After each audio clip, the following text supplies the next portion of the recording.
Ladies and gentlemen, this is Jordan Croteau, and I am proud to present my video project on John Grant's nonfiction novel, Discarded Science. Discarded Science is a nonfiction account of many old scientific thoughts that have now been proven to be incorrect. About the first third of the book contains many old theories about the formation and shape of the continents, the Earth, the solar system, and even the universe. The remaining chapters cover theories on the pyramids, Atlantis, world floods, early evolutionary theories, aliens, certain theories built on poor experiments, the souls, etc. Each section has detailed descriptions of how the pieces of science originated, what effects they had on the time period, and when or how they were disproved or discarded.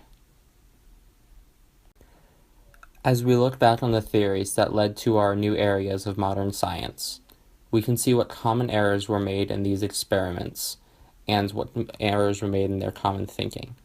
For example, as we look on experiments in the past, we can see what they did wrong or how they falsely interpreted data. We can also see what stories many modern misconceptions about science came from. An example of this is how many people say they disagree with evolution, while in fact they don't know what the term evolution truly means.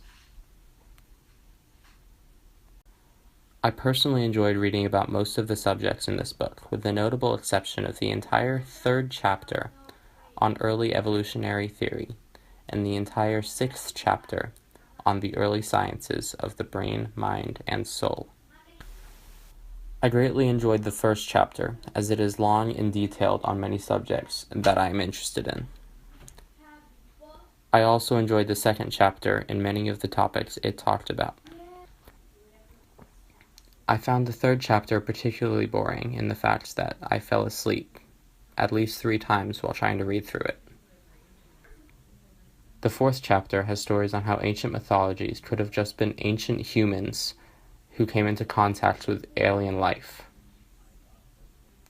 I also enjoyed the fifth chapter, as it was fun to read about some of the fallacies and experiments and the more practical forms of science that are used today.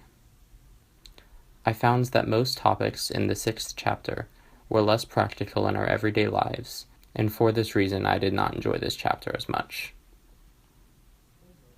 All in all, I did enjoy reading this book.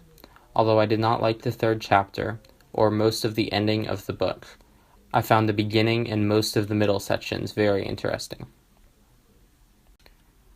While I truly enjoyed the majority of this book, in my opinion, unless you have a lot of patience or a test grade hanging over your head, I would not recommend reading this book unless for research purposes, in which case it is a vast and detailed resource.